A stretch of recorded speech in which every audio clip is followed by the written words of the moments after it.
Hola chicas, buenas noches, ¿cómo están? El día de hoy voy a grabar la sesión número 8. Posiblemente tengamos 8A y 8B dependiendo cómo salga el tiempo.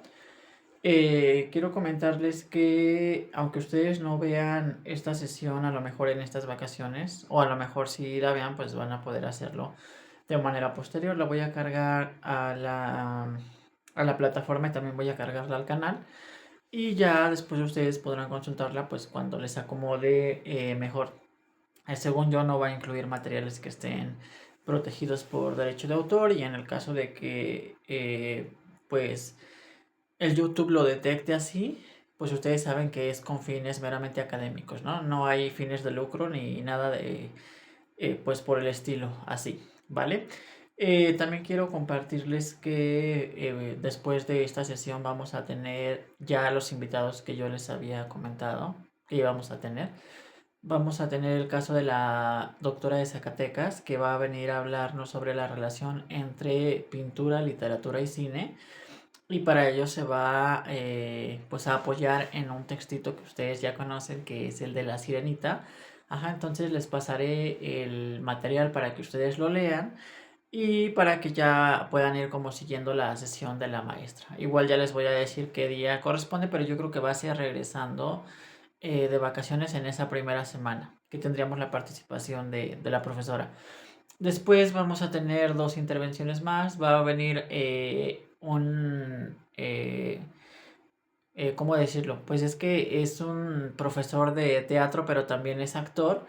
Y con él vamos a ver una adaptación al cine que se va a desglosar de una obra de Shakespeare. Igual sería el mismo mecanismo. El profesor nos va a pasar el texto que va a trabajar con nosotros. Ustedes van a leer el texto, yo también voy a leer el texto. Después vamos a ver pues algunos ejemplos de puesta en escena de ese texto. Y finalmente abordaremos la adaptación cinematográfica que nace de la obra. Ajá. Y ya todavía en una sesión posterior, ahí voy a trabajar en conjunto con una profesora de aquí de Toluca, de la Facultad de Humanidades, y allí estaremos hablando sobre el mito del Fausto, bueno, el mito pues sí, el mito del doctor Fausto y las adaptaciones que ha tenido tanto a nivel de la literatura como a nivel del teatro, como a nivel del cine, ¿vale? Entonces tendríamos estos tres invitados, yo les estaría diciendo las fechas en que estarían participando serían en el horario de la clase, que es el jueves a las 5 de la tarde. Y yo creo que serían 2 horas, porque 3 horas sería súper pesado. Entonces yo creo que serían 2 horas, a lo mejor 1 hora 40 minutos. Y pues ya estaremos trabajando con ellos, con la profesora de Zacatecas, con el profesor de teatro y con la maestra que es egresada de la licenciatura y maestría en historia, ¿vale? Entonces, esas serían como las invitaciones que les puedo hacer ahorita.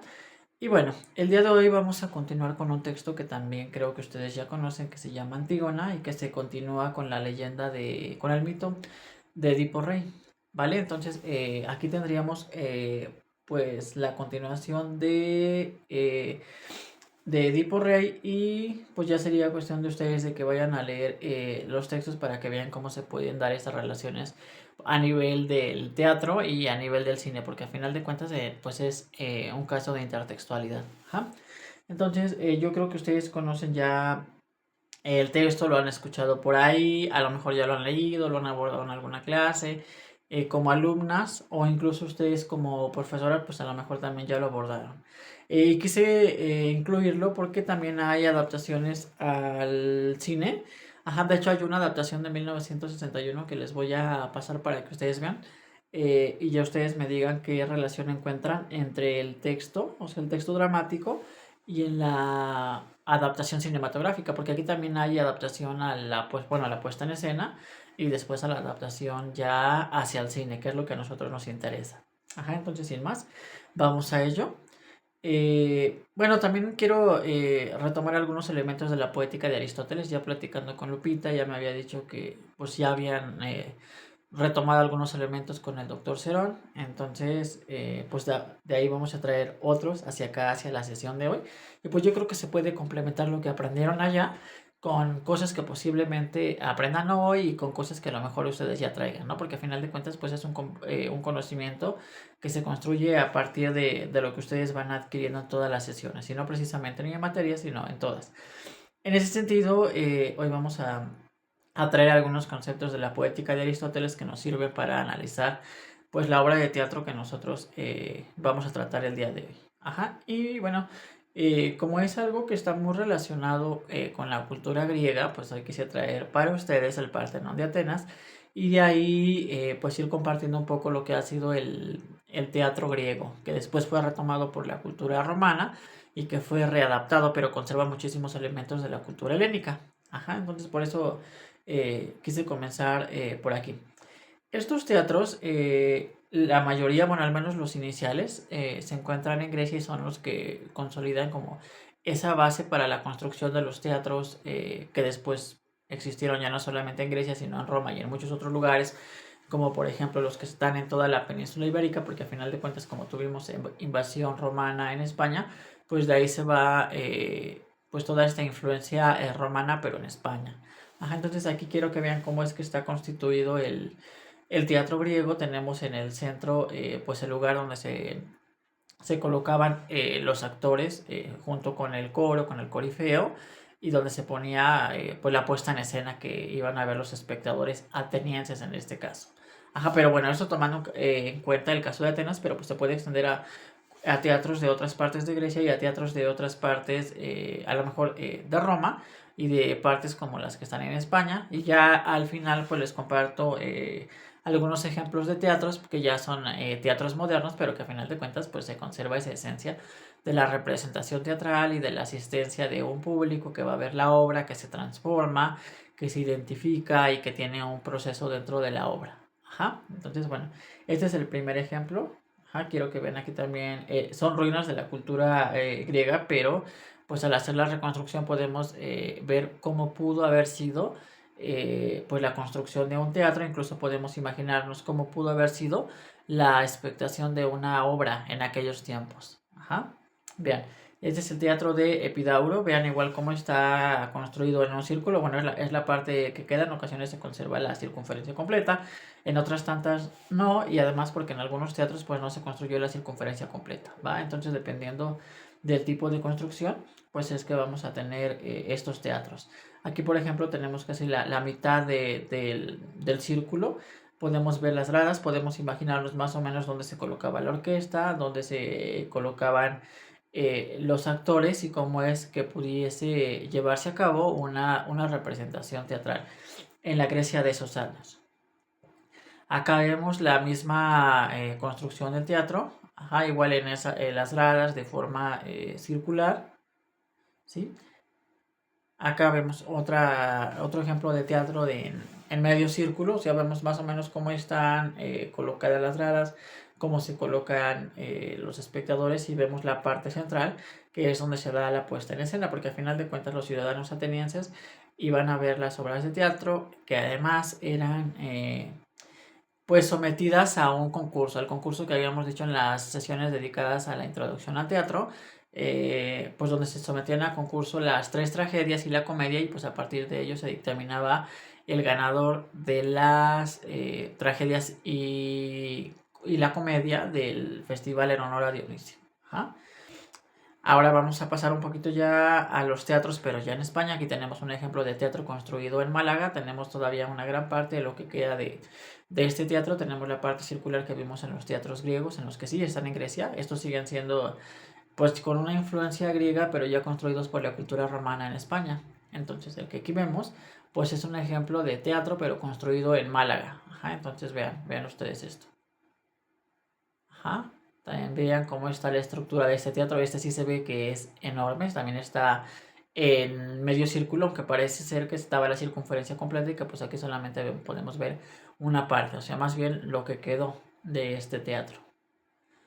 Este está, bueno, este está en Atenas, es el teatro de Dionisio, creo que es de los más conocidos, ya son ruinas, pero es de los más conocidos y es del que se han hecho más reconstrucciones, ¿no?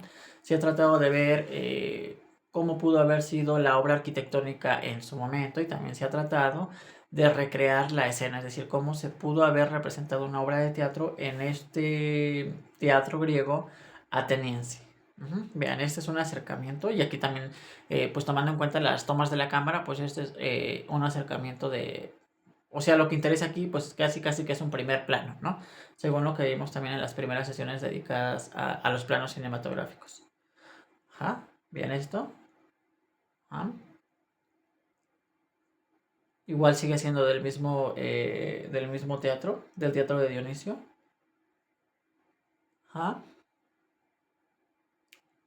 Vean, aquí ya es una toma un poquito más lejana porque aquí ya, pues el camarógrafo, el fotógrafo, ya quiso mostrar ya no solamente las ruinas del teatro, sino pues todo lo que hay detrás, ¿no? O sea, como la ciudad ateniense, pero ya en un panorama ya más completo, no tanto como en un primer plano como apareció en la otra. ¿Ah? Y vean, aquí, esta es una reconstrucción de ese teatro. Ajá, aquí vemos igual cómo están construidas las gradas, cómo está construida la parte donde se colocaba pues todo el equipo para la representación, donde se colocaba la orquesta, cómo es que pudieron haber estado colocados los integrantes del coro y el propio corifeo, ¿no? Entonces, esto nos da pautas para poder recrear la escena. Ajá. Vean ustedes aquí, bueno, si podemos hacer contraste entre los dos, aquí tenemos la parte reconstruida en la parte de atrás y acá tenemos las ruinas, o sea, de lo que queda, y acá tendríamos la reconstrucción de eso. Ajá. La parte central, la parte donde se colocan todos los actores y las gradas, que al final de cuentas pues es ahí donde se colocan las personas que van a ver la puesta en escena. Acá en una reconstrucción ya a través de la tecnología, a través de las computadoras, pues podemos ver ya una estructura completa de lo que pudo haber sido ese teatro que está construido pues digamos que en una media luna, ¿no? O medio círculo, si queremos verlo así. Igual acá tenemos una reconstrucción completa, tenemos el medio círculo, tenemos gradas, tenemos la parte central, la parte de la orquesta, la parte donde salían, pues lo que hoy podríamos decir, incluso que son los camerinos, ¿no? Donde se preparaban las personas para la puesta en escena. De aquí ahora sí pasamos un poquito a los teatros romanos. Aquí tenemos el Teatro Romano de Palmira. Vean qué belleza de teatro, ¿no? También construido en un medio círculo. Ajá, con esta parte central que tienen todas las construcciones, sobre todo las griegas, pero que también se conservan acá con las romanas. Ajá, acá tenemos una reconstrucción computarizada. Del lado derecho tenemos las ruinas de lo que queda de ese teatro, ¿no? De los teatros en Roma. Y de la parte izquierda tendríamos la reconstrucción a través de las computadoras, de una computadora, de cómo pudo haber sido esa estructura pues, en el esplendor de la cultura. Ajá. Acá tendremos el Teatro de Feso en Turquía. O sea, vean, igual es bellísimo, aunque ya solamente son ruinas, pero sigue conservando la estructura helénica y me parece uno de los teatros más bellos. Ajá. Acá teníamos este teatro no sé cómo pronunciarlo, de Hrash en Jordania. También vean ustedes, tienen la misma estructura de los teatros griegos, ajá, y de los teatros romanos. Igual son ruinas, pero pues nos da una pauta, ¿no? De cómo pudo haber sido en ese tiempo. Acá pasamos al teatro en Mérida, este sí ya está en España. Ajá. Este otro teatro que está en Cuenca, también en España, estos ya son pues de la cultura romana, pero pues a final de cuentas los romanos tuvieron esa influencia de la cultura griega y pues acá tenemos a romanos que llegan a España y que llevan todo ese bagaje cultural, incluidos los teatros. Acá tenemos uno construido en Murcia, ajá, otro construido en Burgos. Igual vayan observando que siempre es la misma estructura arquitectónica, o sea, cambian a lo mejor algunos elementos, pero la estructura es casi la misma. Es como si tuviésemos una especie de machote para la construcción del teatro, una especie de esqueleto arquitectónico, y pues que ya va a aparecer en diferentes contextos, pero pues a final de cuentas es lo mismo. Este está construido en Sevilla, vean, este está muy conservado. Este está construido en Málaga. Aquí igual, pues como podremos como que colocar más énfasis en la construcción que está ahí en el centro, pero todavía se ve pues lo que quedó del teatro. Las gradas se alcanzan a ver más o menos ahí. Ajá. Acá tenemos uno en Badajoz, en España. Igual este todavía queda bastante. Ajá. Y bueno, aquí quise colocarles unas imágenes de teatros contemporáneos porque a final de cuentas la intención original, digamos que el objetivo se sigue conservando, representar cualquier obra, llevarla a escena, pero pues lo que ha cambiado es como el edificio del teatro, pero pues a final de cuentas sigue habiendo espectadores, sigue habiendo puesta en escena, sigue habiendo preparativos para la puesta en escena y pues sigue habiendo de manera general una producción de la obra de teatro. Entonces aquí quise compartirles la primera, que es la ópera de Sydney, que es como el gran teatro australiano, que ya no es ni griego ni romano, pero bueno, es una obra arquitectónica moderna donde todavía se ponen en escena pues ciertas obras, que a lo mejor ya no se dan por concurso, pero pues que se ponen en escena. Ese es el Royal Albert Hall de Londres en Reino Unido. Se vean también la estructura circular que tiene, también es de los más famosos del mundo. Este que es el Palacio Garnier de París, o sea, también este es muy conocido. El Kabuki, que está en Tokio, Japón, igual este ya sale un poquito del mundo cultural que es muy cercano a nosotros, pero quise colocarlo ahí para que vean que el teatro pues está expandido por todo el mundo y por todas las culturas. En todos lados ha habido representaciones, pero responde pues a las características particulares de cada país. Pero igual, yo creo que nos viene bien ver cómo se construyen los teatros en lugares ajenos a la cultura románica. Acá tenemos el Palacio de Bellas Artes, que ese no necesita explicación, ustedes ya lo conocen. Por acá tenemos el Teatro Colón de Buenos Aires, que es el teatro más grande de Argentina, es como un teatro nacional. Y pues está reconocido como uno de los grandes teatros del mundo. Acá tenemos también este que es la Scala di Milano, que yo creo que también en algún momento han encontrado por ahí, porque pues aquí no solamente lo vamos a encontrar relacionado con la puesta en escena, pues, sino también pues con la arquitectura y además porque es patrimonio cultural de Italia. Y acá nos trasladamos un poquito hacia la cultura brasileña con el Teatro Amazonas. Igual vean, va cambiando el edificio, pero el objetivo original se conserva, es la representación de la puesta, pues de la puesta en escena, ¿no? De cualquier obra.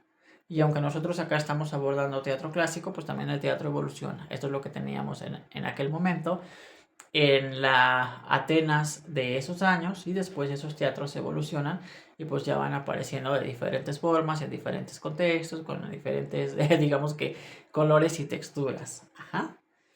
Acá tenemos el Gran Teatro Nacional de Pekín. También este es un teatro que a lo mejor está lejano culturalmente a nosotros, como pues los teatros chinos o los teatros japoneses, ¿no? Que pues pueden resultar un poco lejanos a nosotros, pero que conservan ese objetivo de representación de alguna obra. Eso fue como un prefacio para que veamos cómo están construidos los teatros o cómo fueron construidos esos teatros griegos y podamos nosotros tratar de imaginarnos cómo es que se pudo haber representado, por ejemplo, esta obra de Antígona en esos teatros, porque a final de cuentas, pues Antígona es una obra súper representativa de la cultura helénica y pues como también lo fueron los teatros a nivel arquitectónico, ¿vale? Entonces ahora sí, vamos a la obra. Fue escrita por Sófocles. Recordemos que estas obras se escribían en trilogía, 3 tragedias y un drama satírico, o 3 tragedias y una comedia, si queremos verlo así. Fue representada en el 441 a.C. Se representó en el Festival de las Grandes Dionisíacas, o sea, de ahí viene prácticamente la frase de pan y circo, ¿no? Por la cantidad de alimentos que ahí se compartían y por la puesta en escena que estaba ahí. Sus hechos se dan después de Edipo Rey. ¿Y en qué contexto se va a dar eso? Pues bueno, Atenas vivió un momento de exaltación democrática, es decir, donde se le daba muchísimo peso pues a la posición que tenía el rey, ¿no? Y entonces, pues a partir de ahí se viene dando toda esta exaltación. Había tensiones entre el poder y la ciudad, es decir, entre las leyes humanas y pues las leyes divinas. Y entonces aquí tenemos la confrontación, sobre todo en si obedecer al rey o obedecer a las leyes de los dioses. También para llegar a analizar Antígona, pues es importante que tratemos de retomar, más bien de reconstruir la parte anterior a la tragedia de Antígona. Y entonces pues nosotros podamos saber que hay una parte anterior, ¿no? Digamos que aquí va a haber como 3 partes. La parte anterior a Edipo, la parte de Edipo y la parte posterior a Edipo, que sería el Edipo en Colono, y la parte de Antígona, que son posteriores a Edipo, pero el Edipo Rey sería la parte central de todas estas tragedias griegas. Y aquí pues retomamos algo que se conoce como la maldición de los Labdácidas, pues donde se habla de Layo, que es el hijo de Labdaco. Ajá, y entonces cuando ustedes escuchen Labdácidas, pues se refiere a eso, a Labdaco y al hijo de Labdaco, que es Layo, y que a su vez Layo es el papá de Edipo, y que luego Edipo pues es el papá de 4 personas que son Antígona, Ismene, Eteocles y Polinices, que son los que van a aparecer en la tragedia de Antígona, pues ya, ahí es donde ya van a aparecer propiamente. Y entonces resulta que Layo hereda el trono de parte de su padre, es decir, de parte de Labdaco, pero lo hereda cuando era muy joven, y entonces en algún momento pues la ciudad es tomada por un invasor, y entonces el propio Layo tiene que salir de la ciudad y se va hacia un lugar que se conoce como el Peloponeso. Allá es recibido por el rey Pélope, digamos que lo recibe, lo trata bastante bien, y entonces le encomienda que él sea el tutor de su hijo. Ese hijo se llama Crisipo. Ajá, acuérdense de eso, eso va a ser muy importante porque Crisipo va a aparecer en toda la mitología y va a ser como un parteaguas entre lo que va a pasar después y pues lo que ya venía dándose anteriormente. Ajá. Entonces, ¿qué va a pasar aquí? Que el propio Layo se convierte en el tutor de Crisipo, pero se enamora de él, y entonces empieza a buscar la manera que puede poseerlo. Y aquí vienen muchas versiones, ¿no? O sea, aquí dependiendo el mito que ustedes estén revisando, la adaptación que ustedes estén revisando, pues van a encontrar el desenlace de la historia pues de diferentes maneras. Ajá. Primero, pues Crisipo era el héroe de la península, era el hijo del rey Pélope, y entonces era el príncipe, estaba bien colocado, vivía en el palacio, fue un hijo fuera del matrimonio, es decir, un hijo de Pélope con una ninfa, tienen al hijo, crece dentro del palacio y pues tiene acceso a todo lo que tiene el padre, digamos que al reino. Ajá, es una persona que tiene un llamativo físico pues bastante particular, y en algún momento él va a participar en los Juegos Nemeos. Y aquí esto es muy importante porque cuando va a participar en estos juegos, dependiendo una versión u otra que ustedes consulten, pues Layo lo va a acompañar, y entonces cuando lo va a acompañar aprovecha para raptarlo, para llevárselo a, pues digamos que a Tebas. Y entonces, dependiendo también de lo que nosotros estemos consultando, va a haber versiones que dicen que lo raptó, que se lo llevó, y va a haber versiones que no precisamente hay un rapto, pero sí hay una violación, es decir, que se aprovecha de él, lo viola, y entonces después de eso el padre se molesta, va a ver al oráculo de Delfos, y entonces cuando va a pedir a ese oráculo, pues lo que viene aquí es una maldición de este rey Pélope hacia Layo, y entonces por ese crimen que él cometió se le maldice a que toda su genealogía esté maldita. Ajá, y esto nos estaría dando la explicación a los acontecimientos que encontramos al menos dentro de Edipo Rey. Por esa razón se va a casar con su madre y por esa razón va a matar al padre, y después en el caso de Antígona por esa misma razón van a estar malditos los 4 hijos, va, por esa razón terminan matándose los 2 hermanos, y por esta razón termina Antígona pues suicidándose, va, pero todo se desencadena a partir de algo que se conoce como la violación de Crisipo, es decir, Layo se aprovecha de este príncipe, lo viola, y entonces recibe la condena pues por parte de los dioses, pero porque se los había pedido Pélope, el padre de Crisipo. Ajá. Entonces aquí, dependiendo de las versiones que ustedes vayan a consultar, van a encontrar que los hermanos y el padre luchan contra Layo, es decir, los raptó, y entonces ellos luchan contra él para que se los devuelva. Algunas versiones dicen que logra traerlo de regreso, o sea que los hermanos recuperan a Crisipo. En otras versiones dicen que el príncipe se suicida, así ante el horror, ante toda esta vergüenza que le causó esta violación, pues termina suicidándose. En otras versiones el príncipe no se suicida, sino que termina perdonando a Layo porque él le dice que lo hizo por amor, y entonces el príncipe termina perdonándolo, y aquí parece como que la historia termina pues con un final feliz. En otras versiones los hermanos matan a Crisipo porque pues ha deshonrado al padre, y entonces terminan asesinándolo. Ajá. Y bueno, cualquiera que sea la versión que se esté consultando, pues Pélope lanza una maldición contra Layo, y entonces toda su estirpe va a estar maldita. Ajá. Después resulta que ya los usurpadores que le habían quitado el poder a Layo se van de Tebas y entonces el pueblo tebano reclama que Layo pues regrese para recuperar el trono y es así como Layo se convierte en el rey de Tebas. Sin embargo, esta maldición que carga pues no va a desaparecer y es así como viene toda la tragedia de Edipo Rey. Sería como la parte B. Y esta parte de la violación de Crisipo sería nuestra parte A. Ajá, y entonces, ¿qué es lo que va a pasar aquí? Que Layo, sin saberlo, se va a casar con Bueno, más bien que Layo se va a casar con Yocasta. Ellos sabían perfectamente que había una maldición de por medio, aún así deciden engendrar. Nace Edipo, se casa, pues Edipo se termina casando con la madre y termina matando al padre. Que esa es pues lo que pasa por la maldición de parte de los dioses, ¿no?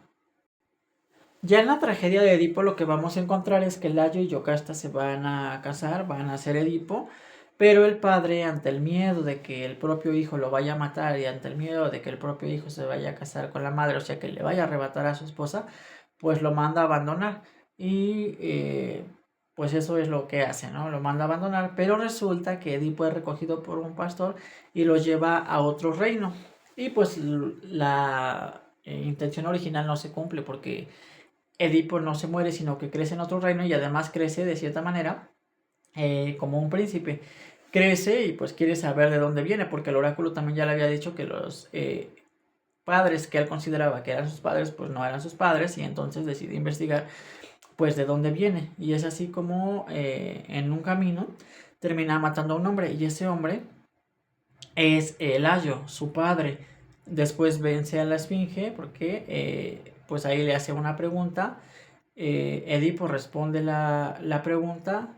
La esfinge es destruida, el pueblo tebano alcanza otra vez el esplendor y en recompensa pues él se puede casar con Yocasta, que sin saberlo pues se termina casando con su madre. Ajá, esto ya lo encontramos propiamente en Edipo Rey.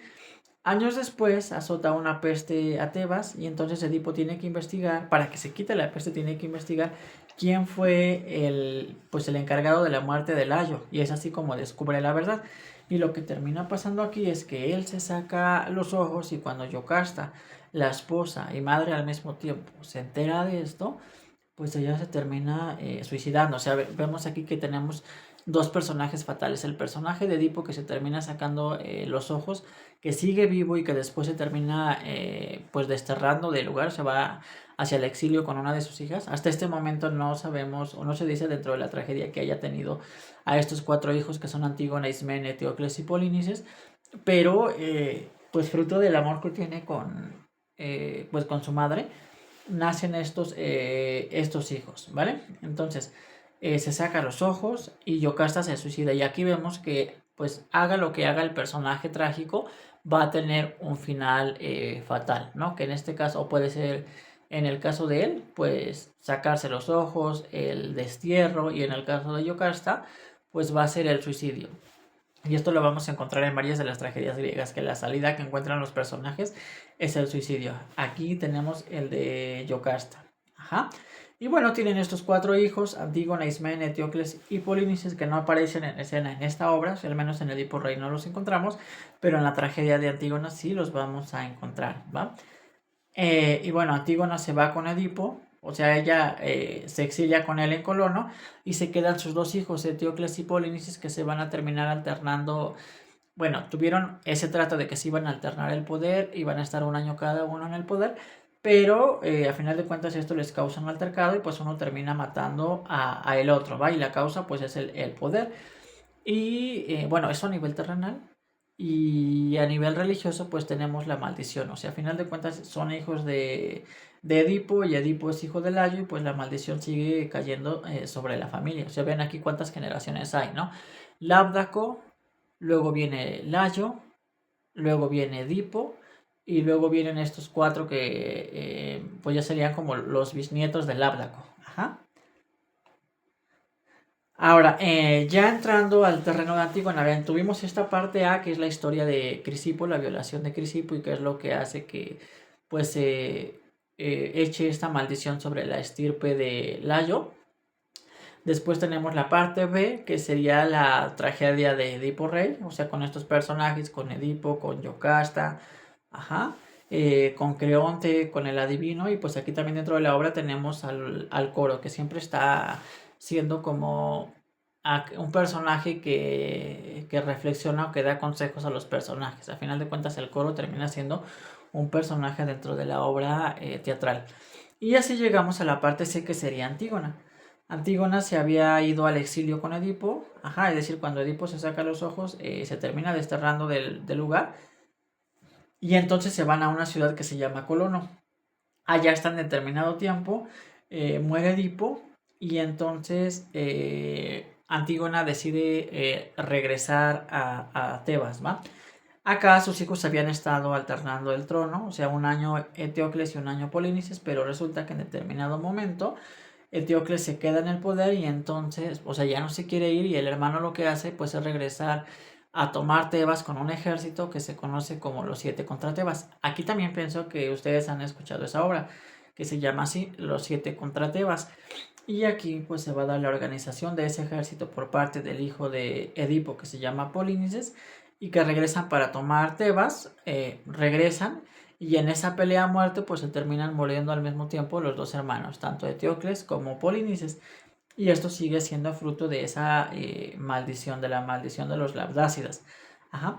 Entonces Creonte, que era el hermano de Yocasta y que se había quedado ahí junto con los hermanos, ve que los sobrinos se matan, y entonces él, al ser el único heredero de la familia, pues él toma el poder, se convierte en rey de Tebas, y entonces crea un decreto. Va a nombrar como traidor a Polinices, porque además es el que había organizado todo este ejército para tomar Tebas, y va a tomar como un héroe a la figura de Teocles, que había estado en Tebas, que había estado con él, y entonces decide que a uno le va a dar la sepultura como corresponde según la cultura griega, y que al otro no va a dejar que entierren ese cuerpo, y que el que no va a dejar que entierren pues sería el cuerpo de Polinices.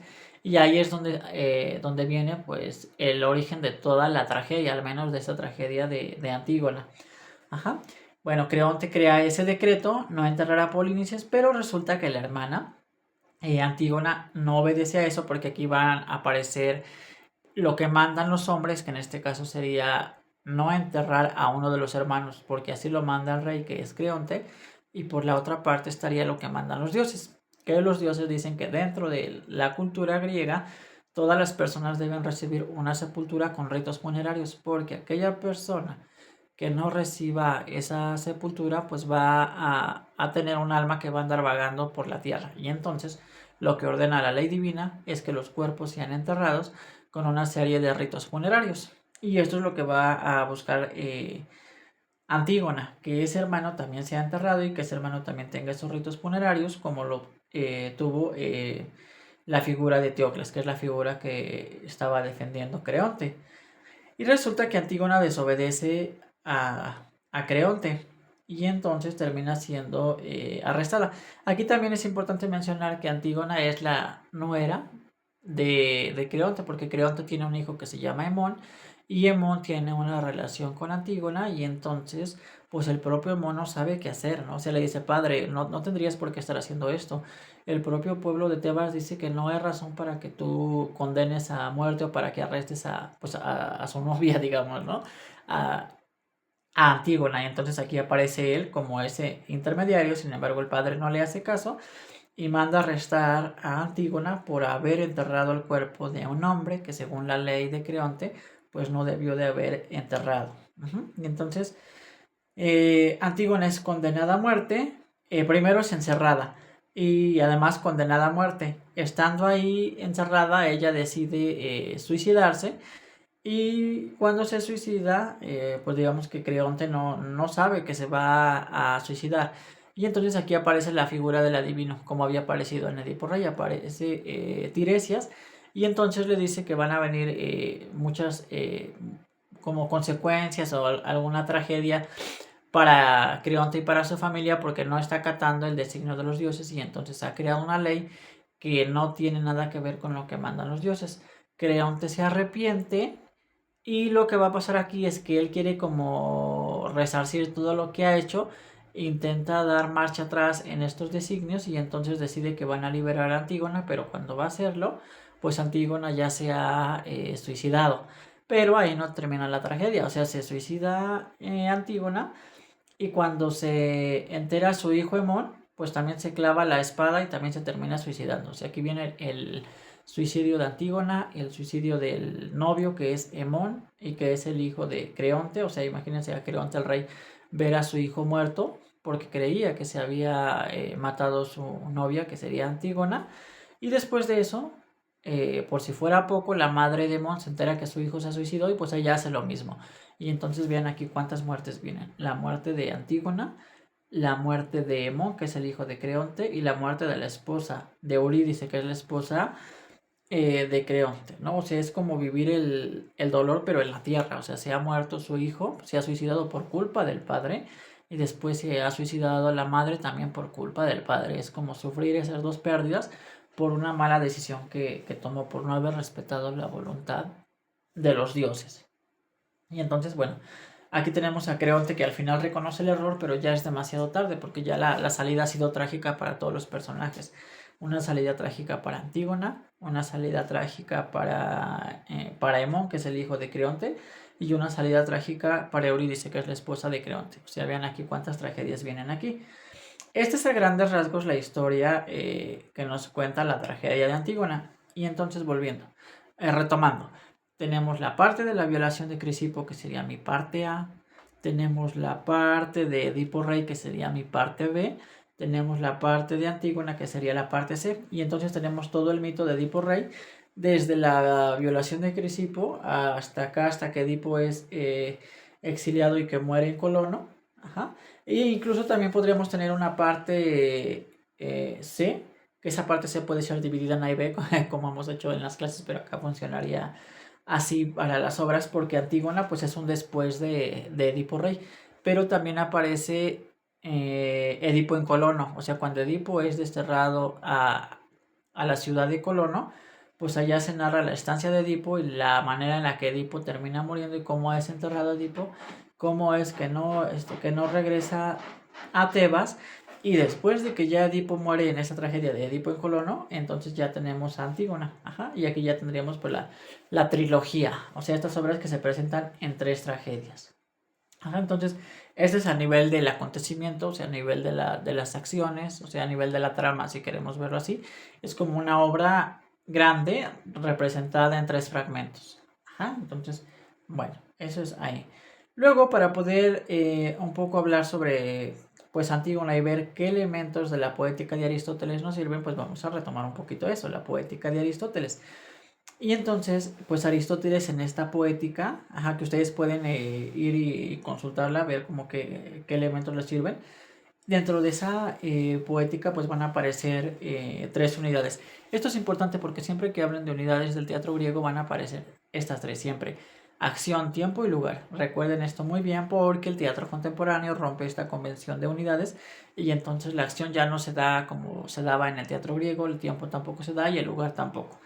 En cuanto a la acción, pues la teoría aristotélica dice que la acción debe ser una acción única y que se debe dar una sola historia. Aquí lo que tenemos, pues efectivamente, es una acción única que gira en torno al entierro del... Primero la muerte de los hermanos y después al entierro de los hermanos, y esto es lo que da origen a toda la tragedia, porque gracias a esa transgresión del orden divino a través de un entierro, pues es que viene la muerte de Antígona, la muerte de Hemón y la muerte de Eurídice. Ajá, entonces, pero es una sola acción. También se dice que debe haber una sola temporalidad y que esa temporalidad no debe rebasar las 24 horas.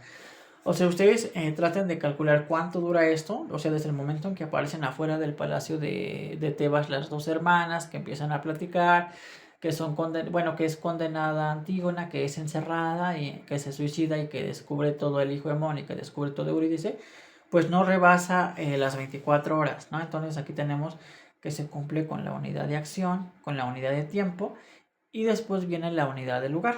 En esa unidad de lugar, pues se debe conservar un solo espacio físico, o sea, debe haber un espacio único, o sea, no podemos decir ahora estamos, se me ocurre trasladándolo a la actualidad, ahora estamos en Toluca, ahora estamos en Querétaro, ahora estamos en Guerrero. No, o sea, la acción de la obra tiene que transcurrir en un solo lugar. Si es en Querétaro, pues no sé, Alameda de Querétaro o Facultad de Letras, ¿no? Pero solamente un lugar. Y como esto sucede en Tebas y sucede en el Palacio, pues también se respeta esta unidad de lugar. Y entonces tendríamos tres: la unidad de acción, la unidad de tiempo y la unidad de lugar. Esto lo vamos a encontrar dentro de la poética de Aristóteles, y él, para ejemplificarlo, utiliza las obras de Sófocles. Pues retoma algunos fragmentos de Antígona para poder explicar esto. Ajá. Y luego, pues ya con el paso de los años viene la teoría francesa, y ellos agregan un cuarto, y que ellos le llaman, pues esta cuarta unidad, la unidad de estilo. Es decir, que ellos dicen que o escribes en verso o escribes en prosa, pero no puede haber una combinación de estos estilos, ¿no? Entonces vean aquí, ya tendríamos cuatro: unidad de acción, unidad de tiempo, unidad de lugar, unidad de estilo, que ya es propuesta por los franceses. Y las tres primeras pues son abordadas dentro de la poética de Aristóteles, y en algunas ocasiones pues retoma a la tragedia de Antígona para ejemplificar algunas cosas, ¿sí? Luego, en cuanto a la estructura aristotélica, pues se presenta la obra, puede presentarse en tres actos. O sea, en un primer acto, que sería el principio de la narración, o sea, de lo que se está contando. En un acto medio, pues que sería donde se va a presentar el nudo. O sea, en el primer acto estaríamos presentando el planteamiento. En el segundo acto estaríamos presentando el nudo. Y en un acto final, que vendría a ser el desenlace. Esta es la estructura de corte aristotélico, y es importante porque esto se retoma y se va a llevar al cine, ya no dividido en actos, pero sí en bloques. Entonces aquí ya tendríamos bloque 1 de la adaptación cinematográfica, bloque 2 de la adaptación cinematográfica y bloque 3 de la adaptación cinematográfica. Y luego ya vienen divididos en escenas, ¿no? O sea, bloque 1, escena 2, escena 3. Y luego ya cada escena viene dividida en planos, ¿no? Entonces, esto recuerden que lo vimos en las primeras sesiones. Pero es importante mencionarlo porque pues viene la estructura, o sea, cómo tenemos estos actos que presentamos en cada uno de esos actos, y cómo llevamos esto, pues que es desde Aristóteles y que actualmente se está conservando dentro del cine, pero ya no como actos, sino como bloques. Ajá. Después aparece este concepto de mímesis. ¿A qué le vamos a llamar mímesis? Pues resulta que esto va relacionado con la imitación. Lo que pasa en la vida pasa en el teatro, lo que pasa en la vida pasa en la literatura. Es decir, mucho de lo que nosotros leemos en alguna novela, o de lo que vemos en alguna obra de teatro, en el texto dramático, pues mucho de eso fue retomado de la vida, y en ese sentido, pues al ser retomado, pues fue imitado. Es decir, nosotros leemos y entonces podemos saber que es algo que pudo o puede haber pasado en la vida real, porque a final de cuentas pues se está imitando. Y en el caso de la tragedia griega, pues se está imitando una acción. En este caso se está imitando la acción que pudo haber tomado un soberano, se puede estar imitando la acción que pudo haber tomado un ciudadano, como en el caso de la propia Antígona, que las cosas que vemos en la escena pues son cosas que pudieron haber pasado en la vida real, pero que se están imitando. Y la tragedia es un tipo de imitación, como también lo es la comedia, solo que son distintas. Ambas imitan acciones. La tragedia imita acciones con un final trágico. La comedia imita acciones también, pero con un final más o menos cómico. Ajá. Y pues se pueden imitar emociones humanas, es decir, aquello que el ser humano es capaz de sentir puede ser llevado a escena para que el espectador se identifique con eso y sea capaz pues de transformarse, ¿no? O sea, el espectador llega al teatro, ve ciertas acciones, relaciona esas acciones con su vida, se siente identificado, y al salir de la obra de teatro pues sale transformado. Esa era la idea del teatro griego, y que en muchas ocasiones fue con un fin educativo, es decir, se podía representar una obra para educar a un cierto público espectador. Ajá, a través de la tragedia pues se da una purga de sentimientos. Yo me identifico y entonces los sentimientos como que empiezan a salir, ¿no? Porque es tanta la identificación, o sea, es tanta la mejor la complicidad que yo tengo con el personaje, puedo rechazar al personaje, puedo sufrir como sufre el personaje, puedo aborrecer al personaje, pues por esta purga de sentimientos que se está dando ahí. Y entonces, a través de esa mímesis, o sea, a través de esa imitación que yo estoy viendo dentro de escena, es que yo puedo tener un aprendizaje. O sea, hay una producción de aprendizaje, pero muy relacionado con la imitación. Y así como la tragedia es un tipo de imitación, pues también lo es la epopeya, solo que la diferencia está en que la epopeya no tiene límite de tiempo. Igual ustedes leen una tragedia y pues saben que son 24 horas como máximo.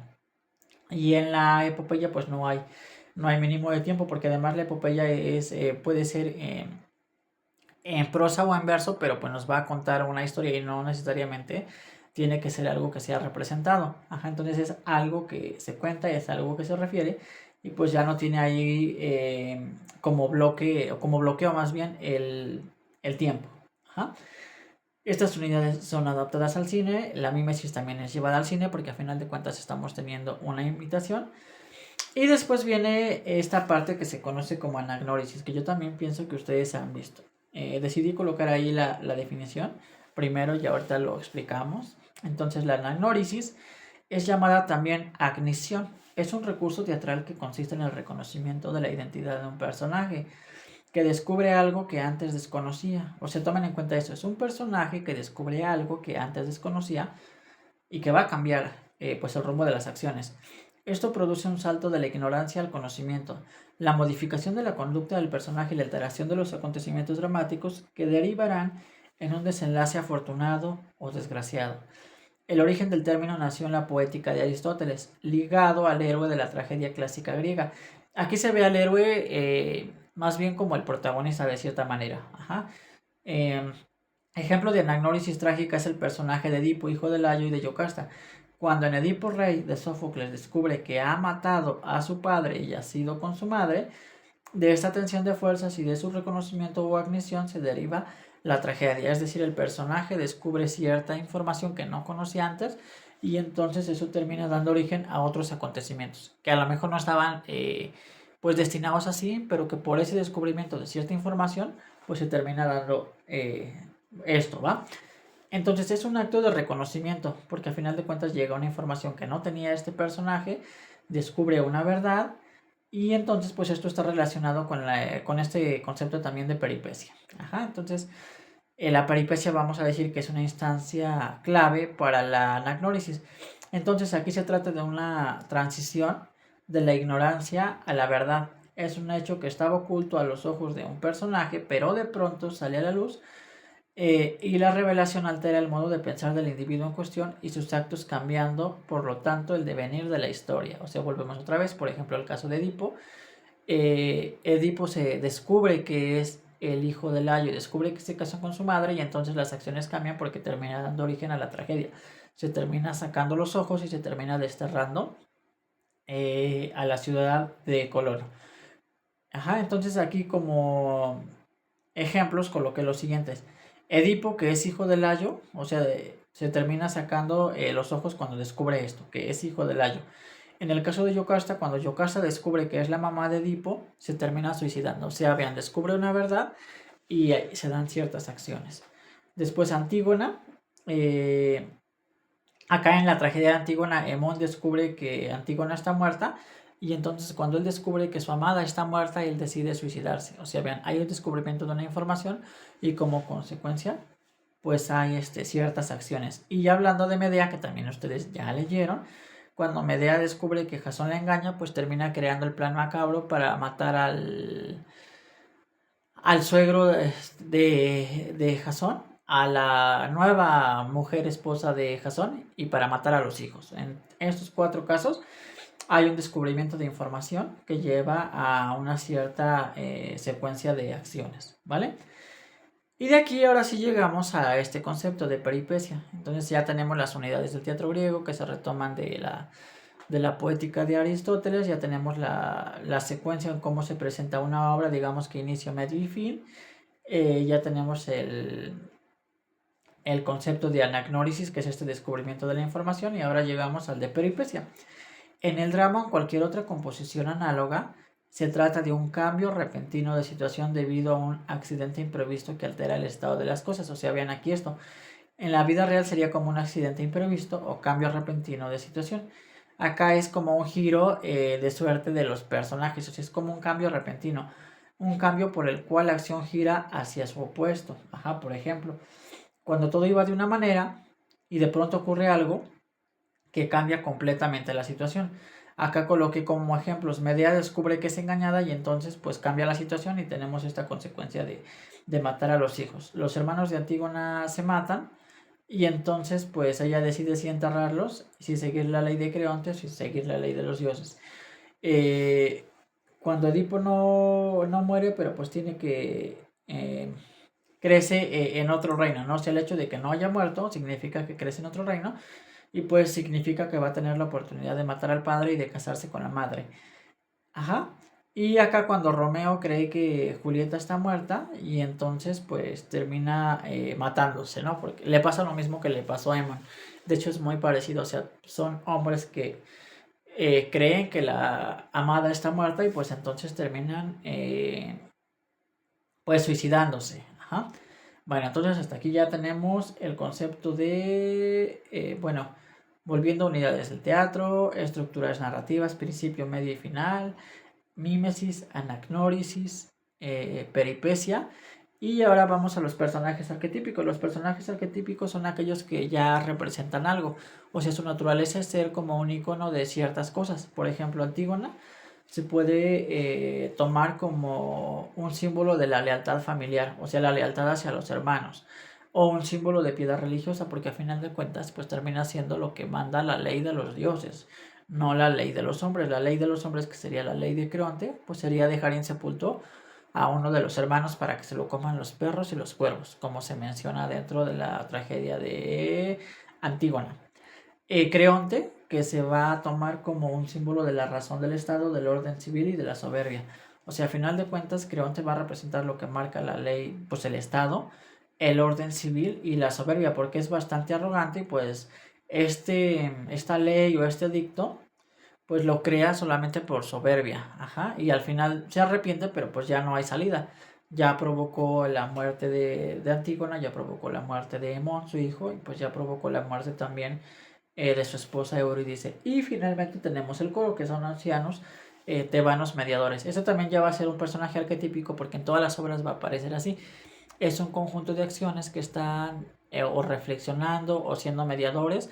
De repente donde, oh Creonte, deberías hacer esto, oh Creonte, no deberías hacerlo de esta manera, ¿no?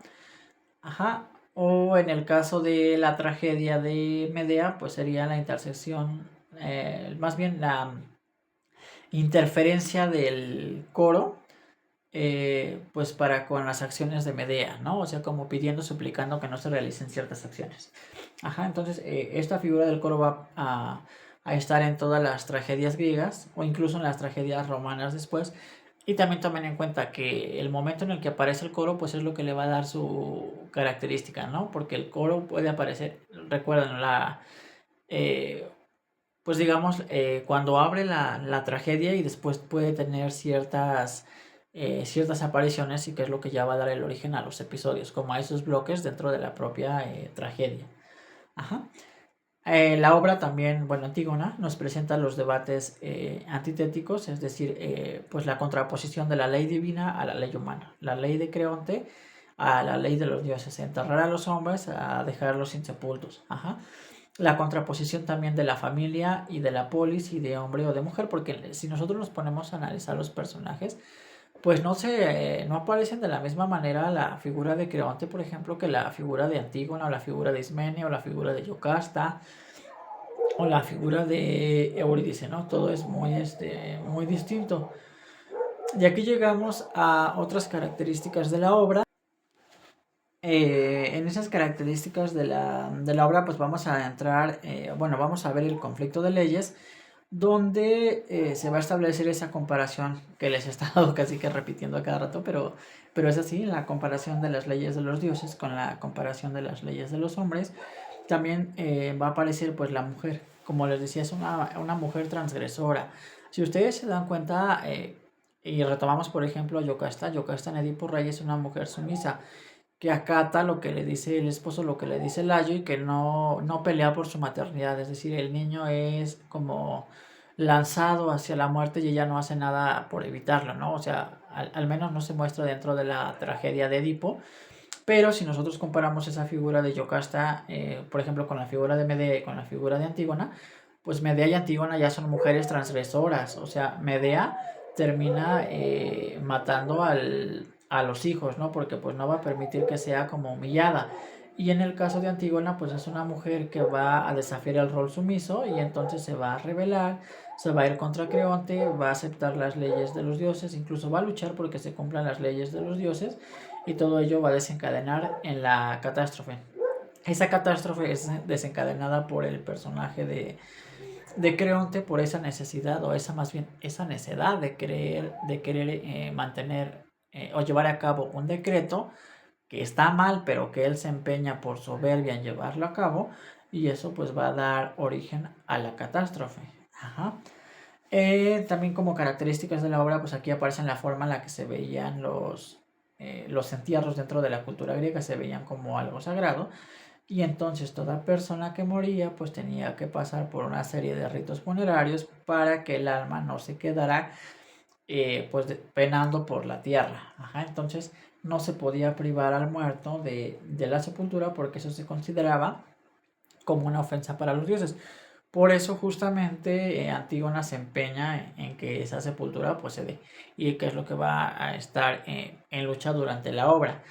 Ahora bien, aquí cuando nosotros pensamos en la recepción, pues evidentemente no es lo mismo la recepción que se tuvo en la Grecia de los años de la primera, bueno, más bien de las primeras representaciones, a una representación de Antígona en la actualidad, o a una representación de Antígona dentro de Grecia, o en Francia, o en España, porque va a cambiar mucho, pues dependiendo de la formación que tenga el espectador y pues dependiendo de la cultura del espectador.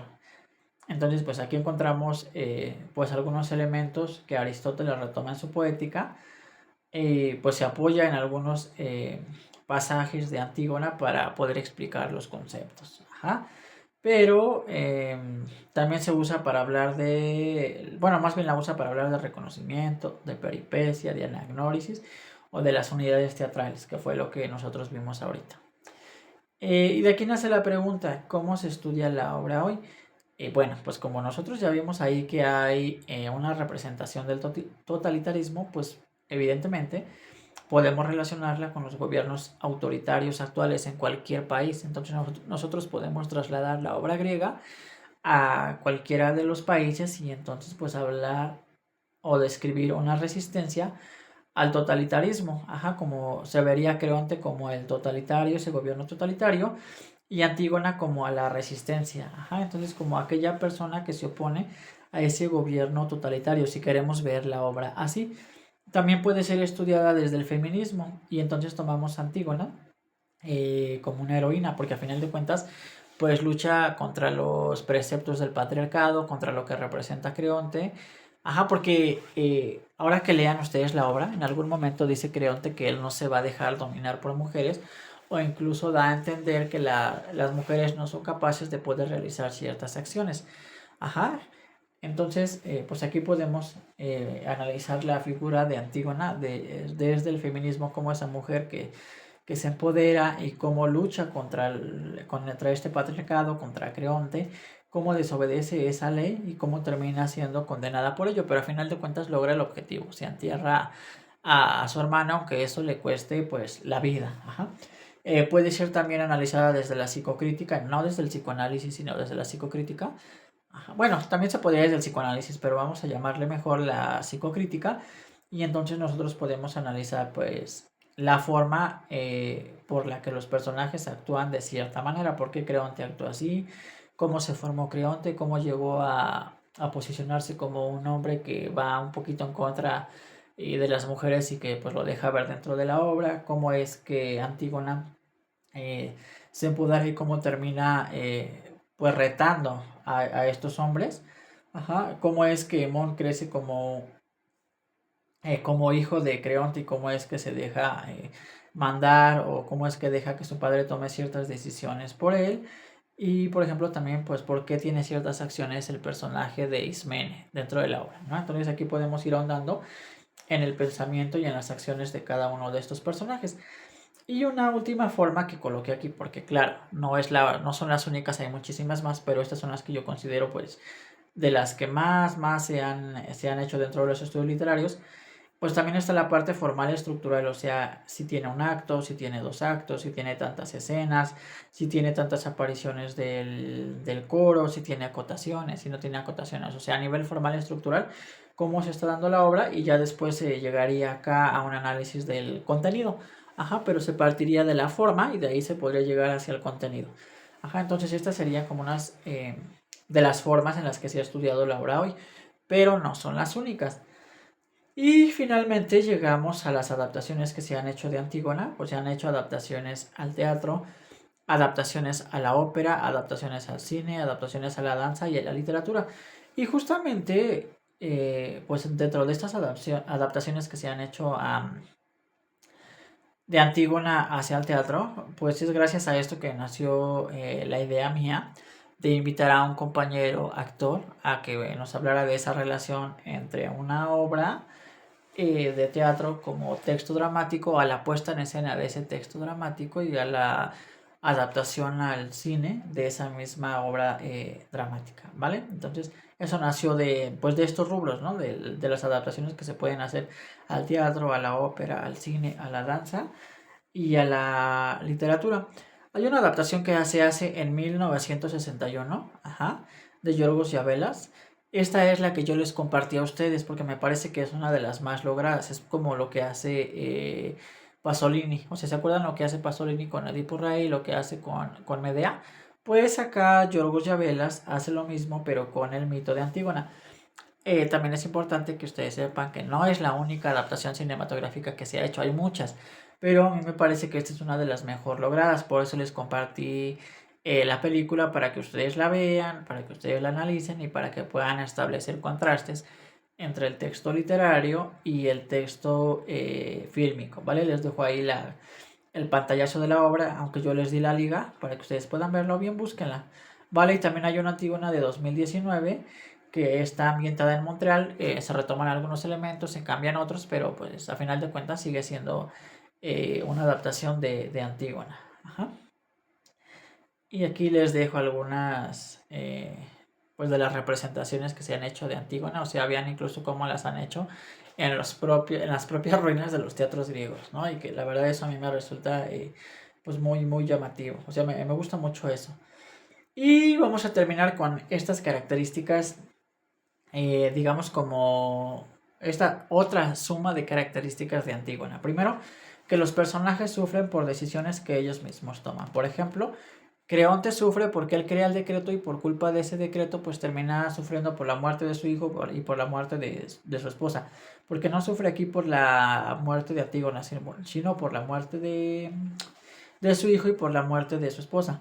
Antígona también sufre porque ha violado las leyes no de los dioses sino de los humanos y entonces pues de cierta manera al traicionar al apoyar a uno le implica la traición al otro y pues también tiene que sufrir las consecuencias de esos actos. Ajá.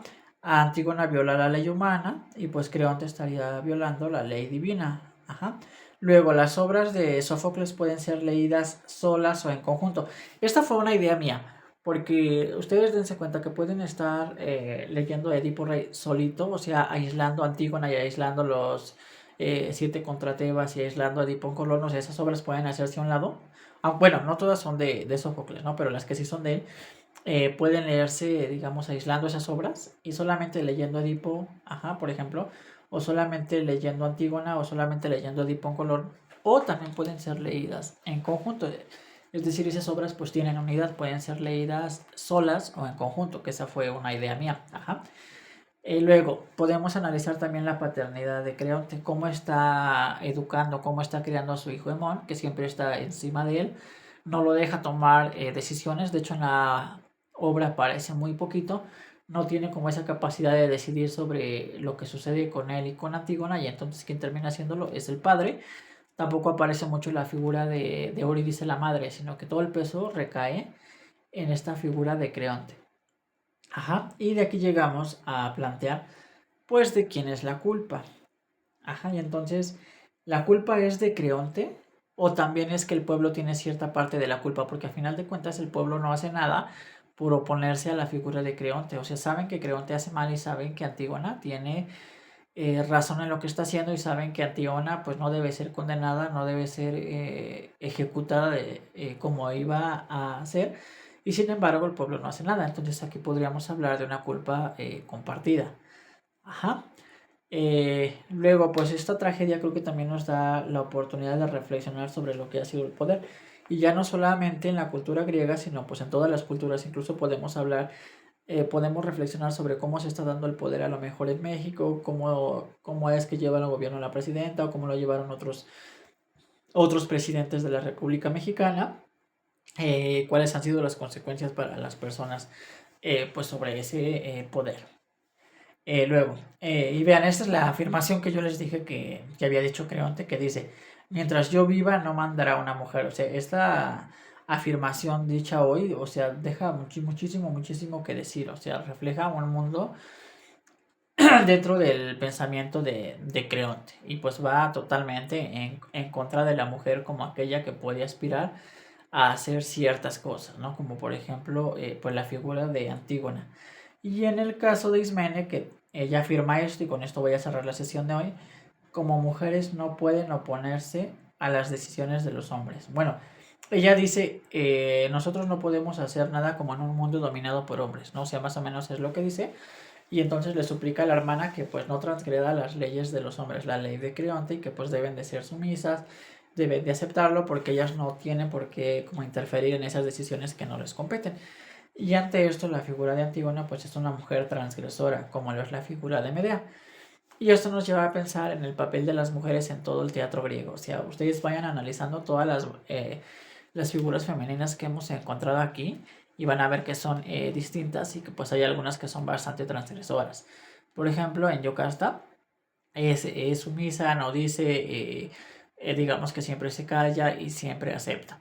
Por eso la propia Angelina Muñiz en el texto de Yocasta Confiesa la transforma, escribe ahora, reescribe el mito, pero acá es en esta obra de Angelina Muñiz, pues es una mujer que ahora habla, que ahora no se deja y que ahora acepta que ciertas cosas sucedieron así porque ella quiso, ¿no? Entonces, Angelina Muñiz le da voz a esta Yocasta, pero pues ya le da voz 2000 años después, ¿no?